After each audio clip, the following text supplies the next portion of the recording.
Feliz Navidad to all those who celebrate. Whether you're watching your nephews and cousins opening presents under the tree and need a break, or are opening up presents of your own, or you're just at home peacefully enjoying hot chocolate while watching Die Hard.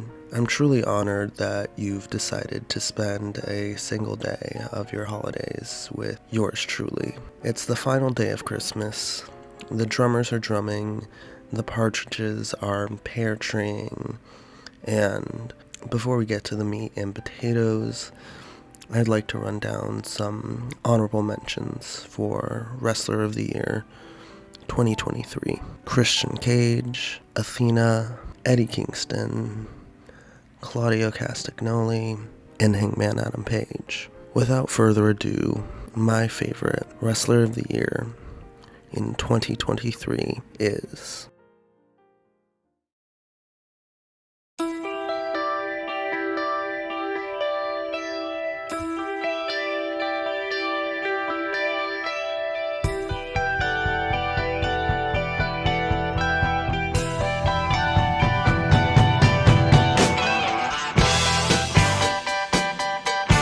I'm aware I'm probably going to be alone in this assessment, but for my money, there has been no consistently great performer this year better than Orange Cassidy. Pretty much since All Out, my mind had been made up. There was this moment last year at All Out after Mox lost the belt that I thought even if he took the rest of the year off completely, he'd still be Wrestler of the Year. He ended up not taking a break and having another weird title reign out of necessity and happenstance that even further added to his case. I'm sure we can see the parallels in OC's run with the top belt in 2023. Even though 2022 might have been AEW's weakest point, 2023 had been the year that made me fall out of love with AEW. The honeymoon period had been gone for a while, but I was watching it every week until this year, where now I cherry pick which segments look interesting, if there were any at all. Orange Cassidy is a wrestler who has had a great year-long story in spite of AEW. His slowly getting injured with each match subtle storytelling is not something we see on a major stage often, and with no one was it more justified than Orange Cassidy. He brought a consistency to weekly AEW TV, and all year you knew when you saw an international title match, you knew at the very least it would be good, and it was usually more than that. Nobody had a more interesting and fulfilling story arc than Orange Cassidy's slow rise from apathetic and careless to putting the entire company on his back and carrying it proudly.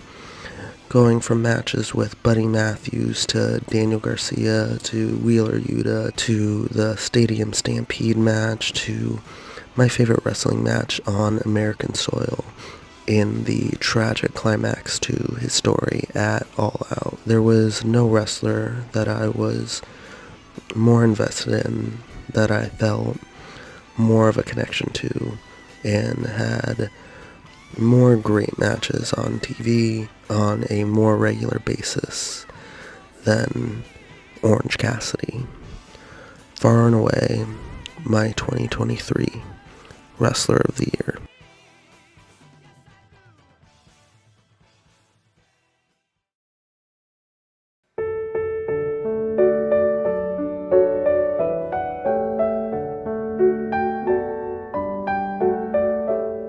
We are done. There are no more days of Christmas, and we've decided the best wrestler of the year in 2023, according to my completely subjective opinions. Disagree?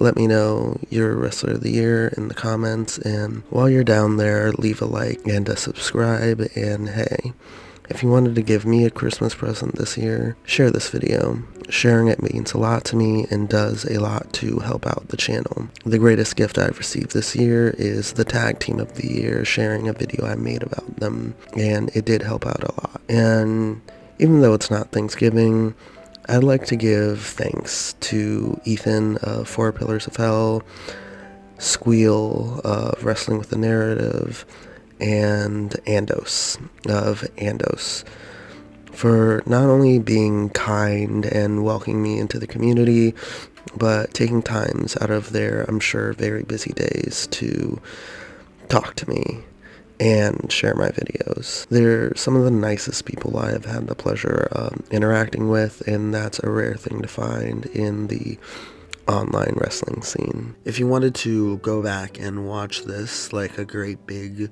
video, I'll leave a playlist that you can binge through in the description below.